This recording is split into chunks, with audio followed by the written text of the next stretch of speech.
Erev Tov à toutes et à tous. Cette semaine, nous allons parler de Parashat Korach.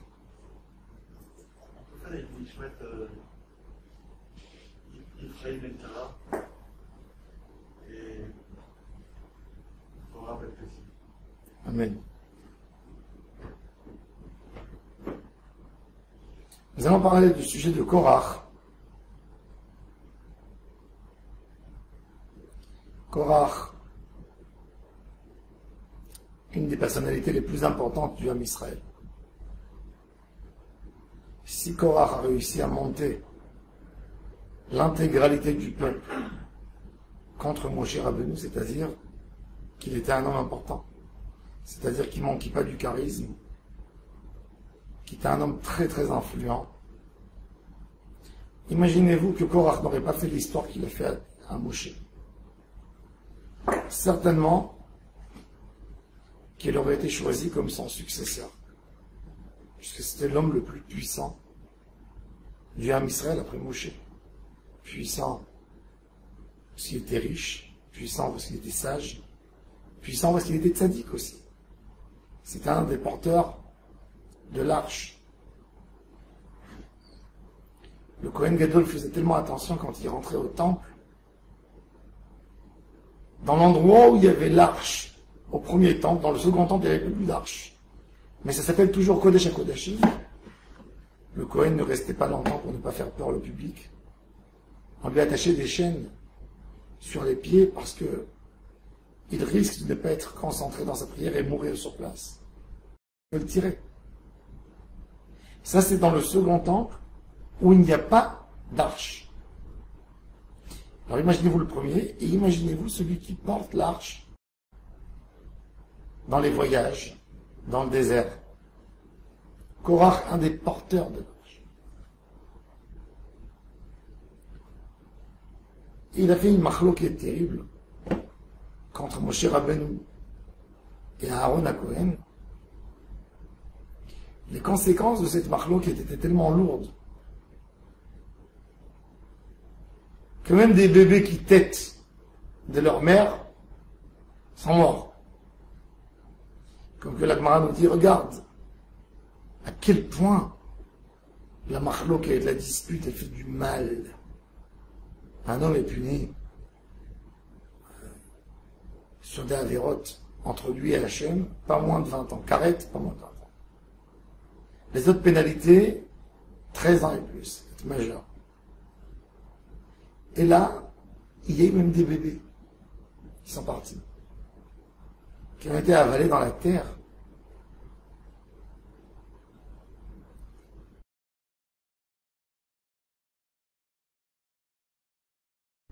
Toute personne a peur de ça. Quand quelqu'un il commence une dispute, est-ce que vous pensez que il pense que tout va se terminer en un rien? Non. Il sait que ça va se terminer très mal. Tout le monde sait. C'est pas... faut pas être intelligent d'une manière remarquable pour penser que ça va se terminer bien. Toujours c'est censé se terminer très mal. Alors pourquoi on fait une machloket? Pourquoi la machloket est tellement fréquente partout? Dans les foyers, entre frères, entre cousins, entre familles, entre père et son fils, entre le fils et son père, entre lui et ses frères, entre lui et ses collègues, entre lui et ses amis à la synagogue, entre lui et ses voisins. Parce que tout le monde sait à quel point c'est dur le conflit, le débat, les disputes. Alors, pourquoi on va vers eux?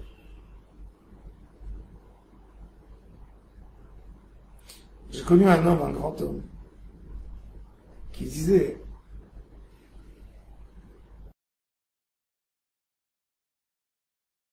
a peur de beaucoup de choses. La chose de laquelle il aurait dû avoir peur le plus que tout, c'est de lui-même, c'est de se voir au miroir. Combien de fois un homme il fait des choses terribles que lui, avant de le faire, n'aurait jamais cru qu'il serait capable de le faire. Il n'aurait jamais cru qu'il serait capable de le faire. Et il fait.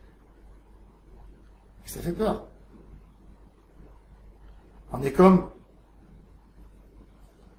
un homme qui souffre d'une maladie, d'une allergie terrible, que chaque seconde, ça peut déclencher, et il peut tomber dans les pommes, il peut s'évanouir. Vous avez des gens qui peuvent rentrer dans un restaurant, sentir une odeur, ils peuvent mourir.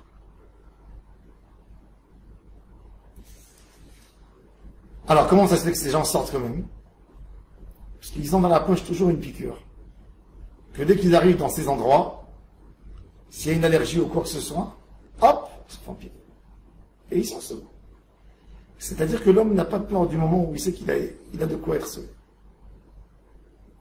Nous avons la Torah. On a une piqûre. Hachem nous a donné une piqûre extraordinaire pour être sauvé de soi. Pour être sauvé des malheurs que la personne peut amener sur soi. Combien des malheurs. Rien qu'avec la bouche, combien des malheurs l'homme fait. Alors, pourquoi chez nous, chez les humains, pourquoi c'est pas évident qu'on s'éloigne tous de la marloquette? Pourquoi? Et si vous allez me dire que la personne ne connaît pas le résultat, ça c'est valable pour la première fois qu'il s'est disputé avec sa femme après le mariage. Et pourquoi ça a déclenché la deuxième? Et comment ça se fait que la deuxième dispute est arrivée? Si tu as vu les résultats, tu as vu ce que ça peut faire. Pourquoi tu te redisputes une deuxième fois? Tu sais c'est quoi une dispute dans ta vie? Tu as vu? Tu as vu quelque chose? C'est pas que tu n'as rien vu. Tu as vu? Alors, où es-tu?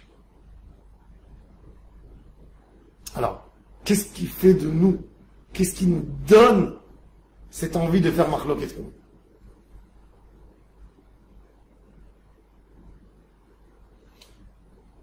Le hikar de tout, c'est la gava. Mais la gava, cette gava, elle a plein de formes.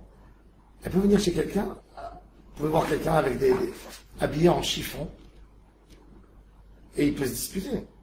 C'est-à-dire que même lui a une gava. Il appelle cette gava sa dignité, il lui donne des dents, sa moralité, tout ce que vous voulez. Sa petite fierté, pas fier dans le sens du terme, un homme fier. Et on se trouve des éléments pour lesquels nous ne sommes pas capables de nous taire. Et ça, c'est un grand mensonge qu'on se fait. Qu'on n'est pas capable de supporter l'autre. Parce que ce qu'il a fait, c'est insupportable. Et la question qui se pose, c'est est-ce que tout ce que l'homme fait, c'est supportable? L'homme se supporte à lui. Il supporte celui qu'il aime. Mais il n'est pas prêt de le supporter quoi que ce soit qui le gêne. Sauf s'il a des midotes. Et le problème, le plus grand des problèmes, c'est que nous ne sommes pas conscients des problèmes qu'il y a chez nous, dans notre conscient et dans le subconscient. Comme nous ne sommes pas conscients, quand il y a quelqu'un qui nous dit « Tu sais, cette critique, cette dispute que tu es en train de faire, c'est parce que tu es comme ça. » Je dis « Pas du tout. Complètement faux ce que tu es en train de raconter. Moi, je suis un homme honnête, je suis un homme correct, et c'est pas ça qui me fait mal comme que tu le penses, c'est plutôt tel comportement que je ne peux pas supporter, etc. » Mais tout vient d'une gava de vouloir être celui qui a le dernier mot à dire. Celui qui veut être écouté absolument. Celui qui veut imposer ce qu'il a imposé. Dans cette histoire de Korach avec Moshe Rabbeinu s'accroche à une phrase très simple. Vous avez dit que je ne suis pas un homme avec les épaules pour être un leader, mais vous avez raison, à 100%. Que mon frère Aaron ne mérite pas être Kohen Gadol, pour moi il mérite, mais si pour vous il ne mérite pas, peut-être que vous avez raison. Moi je suis rien, mais c'est Hachem qui a dit, c'est tout. Moi je n'ai rien, vous voulez, moi je vous signe sur la lettre de démission. C'est pas moi. Mon cher Rabbeinu, pas en un seul moment, il dit, j'ai des capacités que vous n'avez pas. Il gère cette grosse crise avec tellement de hanava, quand le peuple veut sa tête.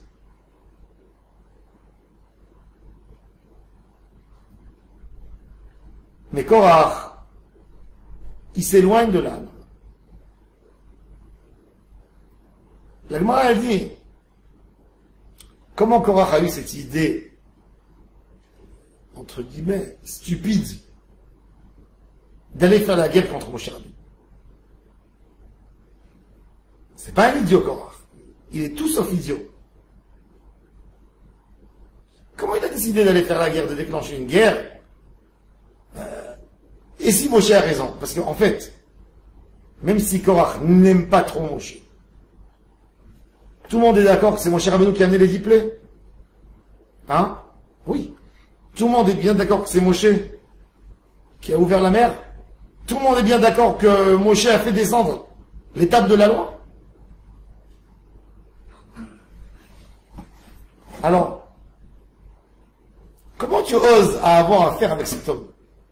C'est comme si je te dis aujourd'hui, pour des gens simples d'aujourd'hui, va te disputer avec Baba Saleh. Ah, il tremble. Même si, admettons, il avait une voisine, je sais pas moi, qui n'était pas contente du bruit. Est-ce que vous pouvez imaginer un voisin qui va lui appeler la police? Ou, je sais pas moi, qui va venir... Non. Compliqué. Un si grand homme. Et là, Korach, il sait pas c'est qui Moshe, il sait très bien. La Gemara a dit que Korach, moi je regardais du feu qui sortait de lui. Et il a vu qu'il allait avoir un enfant, un de ses descendants, pas un enfant direct, qui était plus grand que Moshe et Aaron. C'est qui? C'est le prophète Samuel. Samuel, c'est un descendant direct de Korach. Et il a dit, eh ben, si j'ai une si grande puissance qui sort de moi, je ne savais pas c'est quoi exactement, je peux m'opposer à eux. Il n'a pas compris, il n'a pas vu un peu plus loin, que c'est pas lui, son petit-fils. Mais de cette phrase, la Gemara du Talmud, il y a des sous-entendus extraordinaires, exceptionnels. Le Talmud nous dit que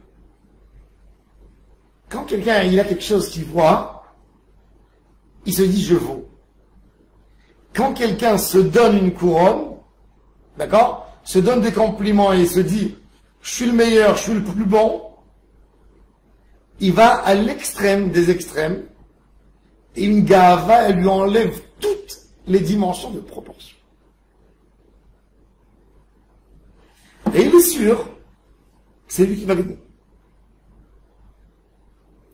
De là, on peut comprendre un peu, quand on voit le caractère humain, on peut comprendre un peu la folie qui a attrapé les 250 qui voulaient remplacer Aaron à Cohen. Ils étaient 250 à demander à avoir ce titre de Kohen Gadol. Cher Rabbeinu leur dit,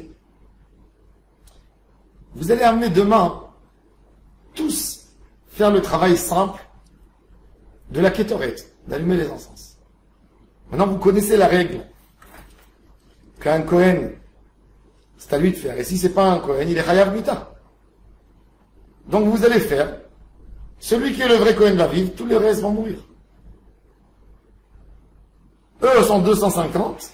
Aaron, c'est le 251e personne. C'est pas des élections que tu t'es présenté, tu as été élu, il y a un qui est élu, et puis les autres quand même. Ils sont respectés, ils viennent à l'opposition, ils sont au Sénat, ils sont au Parlement. Même s'ils sont pas là, ils sortent dehors. Là, celui qui n'a pas été choisi Cohen, il meurt. Il meurt. Maintenant, il n'y en a qu'un qui va sortir Cohen Gadol sur 251 personnes. Il va y avoir 250 morts demain. En proportion, ça donne combien? Pour être élu. Moins 15%. 1 sur 251. C'est-à-dire 250 personnes vont mourir. Comprenez ça? Et chacun d'eux est prêt de jurer qu'il sera élu. Comment on peut comprendre une chose pareille? Comment on peut comprendre? La réalité, c'est qu'on ne peut pas comprendre. Parce que, comme il dit le Réhem, quand une gava en devient obsessif, ça devient comme un homme ivre avec une bouteille de vin sur sa table. Tant qu'il n'a pas vidé la bouteille, il ne sera pas calme. Il a soif, il calme sa soif avec encore. Et encore, la tête elle tourne. Arrête-toi. Non, plus encore. Ta'ava, c'est pareil. Kavod, c'est pareil. Hakina, Ta'ava, Ve'a Kavod, c'est des choses qu'on ne peut pas gérer. Motsim et Ta'adam Minaolam.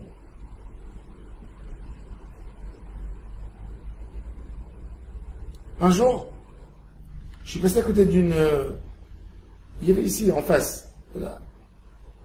Je suis rentré pour faire des événements. Il y avait une station de loterie. Ils vendaient des trucs en gratte, vous savez. Je vois un certain monsieur, moi je le connaissais parce qu'il venait ramasser de la tzedaka. Je vais prendre les tickets de 50 shekels, comme ça il gratte. 1, 2, 3. Il en a fait, je sais pas moi, pour 2000 shekels. Le gars, après 10 minutes, il avait perdu 2000 shekels. Il me dit, maintenant, ça y est, maintenant, je le voyais avec le feu dans les yeux. Mais si tu n'as pas gagné une fois, pourquoi tu vas gagner une deuxième? Ça, c'est de la tava. C'est plus l'homme qui raisonne. Quand vous avez 50 personnes qui font une partie de cartes, il y a un qui va tout prendre. Chacun des 50 est sûr que c'est lui. Ça, c'est de la tava. Il n'y a plus aucune logique. Il n'y a plus de logique. Dans ces moments-là, c'est pas la logique qui parle. C'est que de la ta'ava à 100%. Akina ve'a ta'ava ve'a kavod motziim et adam mina olam. Il ne le laisse pas penser. Il a aucune autre pensée, sauf celle qui lui dit qu'il sera le meilleur, qu'il sera élu. Aucune autre pensée. D'ailleurs, ça veut dire, il n'y a pas une deuxième opportunité. Peut-être tu vas perdre. Les hommes politiques, quand ils font une campagne politique, il n'y a pas peut-être je vais perdre. La majorité d'eux font même pas de discours. Prépare pas un discours, peut-être il va perdre. C'est les conseillers qui préparent, c'est pas eux. Lui, il va gagner.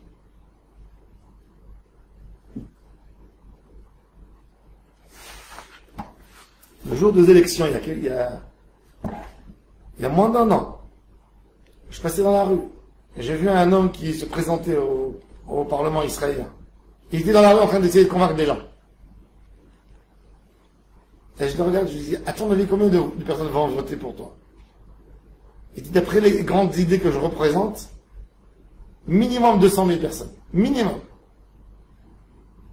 Combien il a reçu de voix? 204 voix. Des gens qui l'ont cru que, bon, c'est déjà bien. 204, c'est plus qu'une synagogue.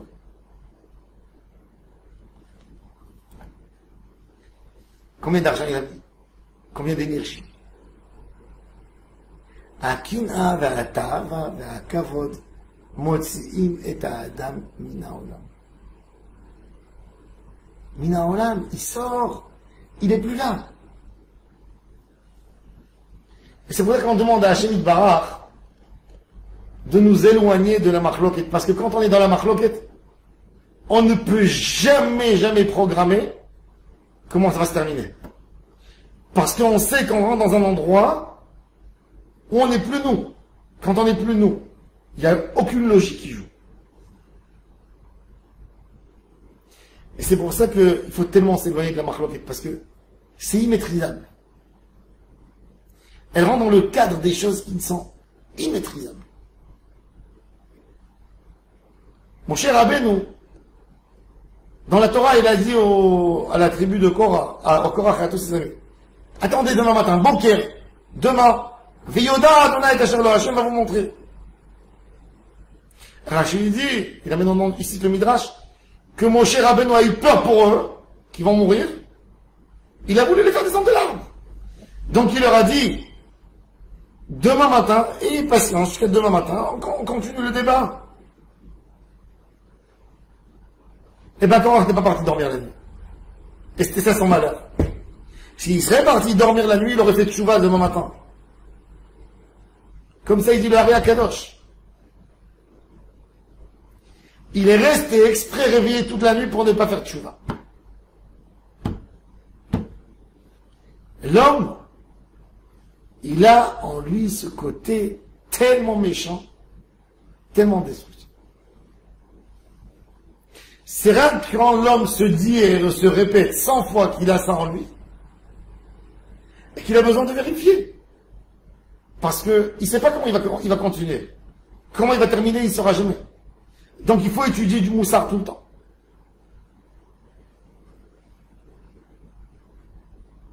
Rabbi Israël Salanter a tellement demandé de ne pas étudier le moussard comme un lecteur qui veut élargir ses connaissances.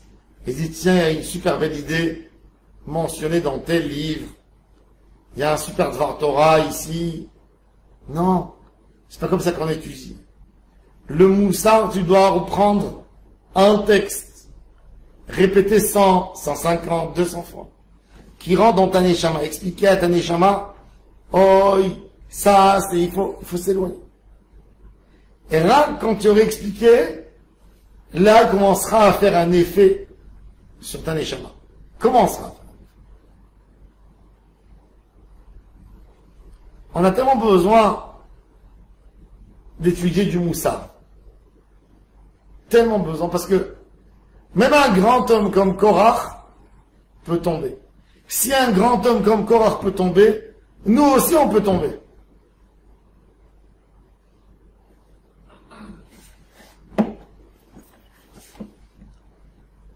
Le Midrash raconte sur On Ben Pelet, de la tribu de Réhouven.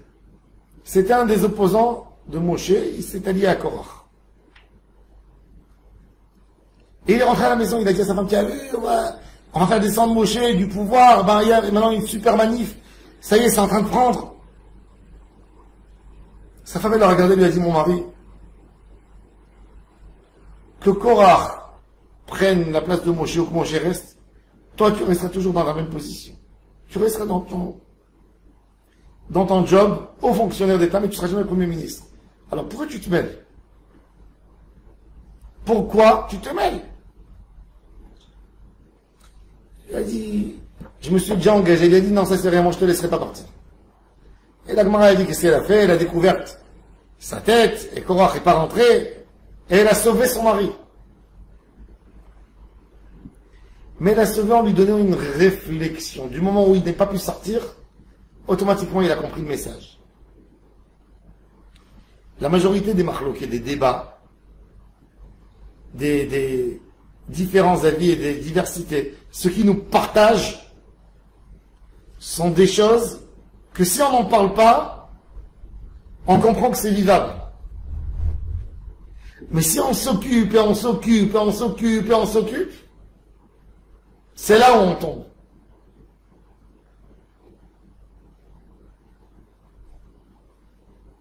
Toute l'histoire de Korach, c'est ça. Cette impatience, vraiment impatience, de laisser de la place à l'autre.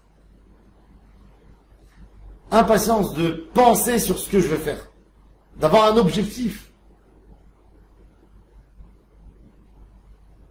Et c'est pour ça que même après la punition de Korach, ce qui est très bizarre, contrairement à tout, le peuple, quand il y a eu cette histoire de Korach a été puni. Mais il a été puni d'une mort la plus atroce possible, que vous ne pouvez même pas vous imaginer. Est-ce qu'il y a un être humain qui peut s'imaginer la terre qui ouvre une grande bouche et hop, tout ça va et elle ferme. Et on entend les hurlements et les langues de feu. Nous, on aurait pu penser qu'est-ce qui va se passer tout de suite après le décès de Korach? Tout le monde se tient à carreau, n'est-ce pas? Eh ben non. Une manifestation sur Moshe Rabbeinu et Aaron a connu, vous avez tué le peuple d'Hachem. Ce qui s'est jamais passé ni dans les explorateurs, ni dans rien. Et vous avez vu les paroles de Moshe que de Hanava, c'est pas moi, c'est Hachem qui m'a envoyé, moi je n'ai rien. Quand on rentre dans une marloquette, c'est tellement pas logique. C'est plus toi. Et c'est pour ça que tout homme doit se sauver de la marloquette, parce qu'il sera plus lui. Quand il commencera la marloquette, il sera plus lui. Une autre personne. Complètement une autre personne. Il agit comme un fou.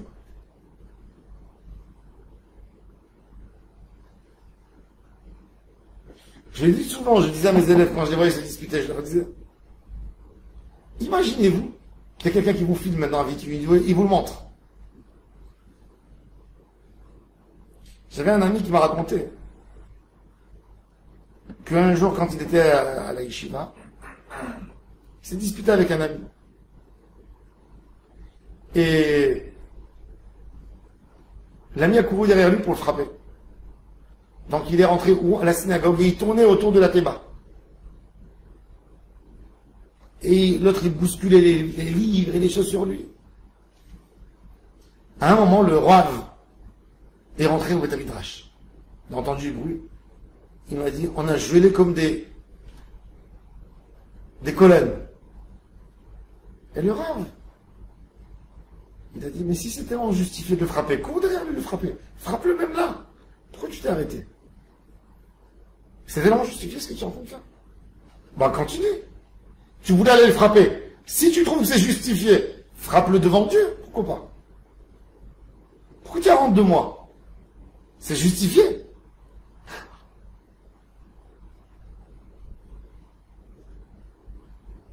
Combien de fois des gens font des choses terribles? Terribles. Et ils ont tous les justifiés. Ils ont honte. Si c'est tellement justifié, bah fais. Mais tu sais, en toi-même, c'est pas justifié. Et c'est pour ça qu'il n'y a pas une mitzvah contre ça que étudier du moussard, que avec du vitour et qu'avec des leçons. Parce qu'il n'y a rien qui nous prépare au moment où on va décider de s'entêter sur quelque chose.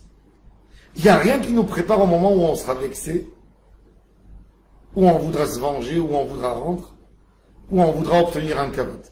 Rien. Et comme on n'est pas prêt, on agit d'une manière très mal. On raisonne faux à 100%.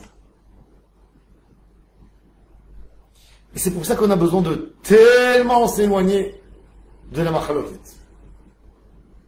C'est pour ça que nos sages, tellement ils parlent de ça. Et comme on a dit, Parashat Korach, il a fait une hydreshet. Il a fait une hydreshet, c'est-à-dire qu'elle est actuelle dans tous les endroits. Où tu parles de machloket, c'est l'actualité. Shalom Bayit, c'est l'actualité. Problème des machlokot, c'est actuel. Et c'est pour ça qu'il faut travailler justement sur cette mida. Ne pas avoir raison toujours Ne pas être celui-là que toujours, il doit dire le dernier mot. Avant de la hanava, comme il dit Ramban, une des choses déjà, c'est s'habituer de ne jamais parler agité, hausser le ton, même dans des moments de joie. Parce que du moment où tu es agité, de passer de là à là, c'est très facile. Combien de fêtes, combien de tables de Shabbat, elles se cassent pour des petits trucs de rien du tout. Pour un mot, la femme se lève de table, l'homme se lève, les enfants se lèvent. Pour un rien. Un rien. Ça, c'est la force de Mahlouket. C'est pour ça que la Torah elle a mis un lave, ne pas être comme Korach. Elle n'a pas dit ne pas faire Mahlouket. Elle a dit ne pas être comme Korach. Korach, il avait tous les arguments, des beaux arguments. Mais c'est Korach. La Torah elle dit attention, ne sois pas comme Korach. Korach, son débat était complètement spirituel, il voulait être Kohen Gadol. C'est pour ça que le Ari Kadosh il dit que quand Mashiach va venir, il sera Kohen Gadol à un moment. Il en a tellement voulu. Il aura la c'est son kiff.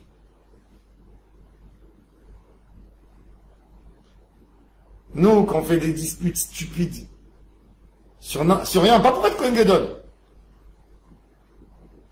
pour s'asseoir le premier dans la voiture.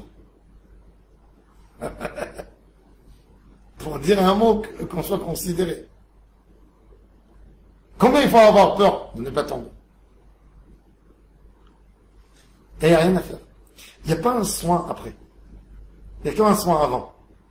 Il n'y a pas de soin après. Malheureusement. Il n'y a qu'un soin avant la Mahlouket. La Mahlouket, du moment où elle s'est ouverte, il n'y a plus rien.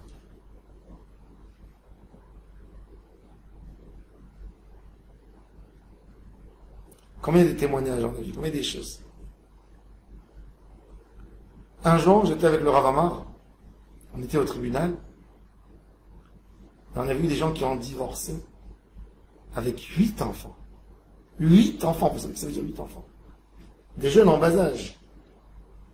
Le premier n'avait pas 20 ans. Un couple religieux. Il leur avec des larmes. Il demande à la femme, d'où ça a déclenché cette histoire? Qu'est-ce qui s'est passé?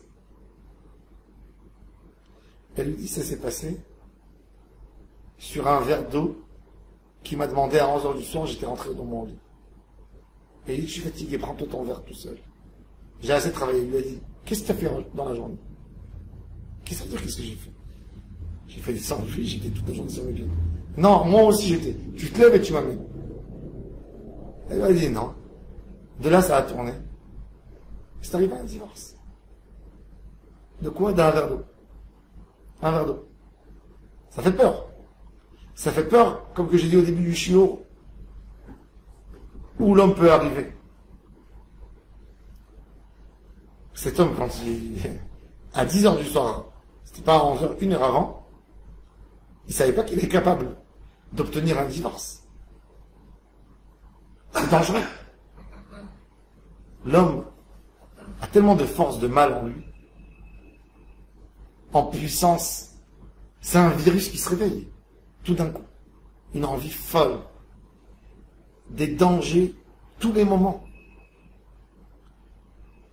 Rien que quand on a compris à quel point on est dangereux, nous tous, à quel point nous sommes dangereux, à quel point dans le potentiel, on a tous en nous toutes les mauvaises choses. Eh ben, on doit apprendre le moussard.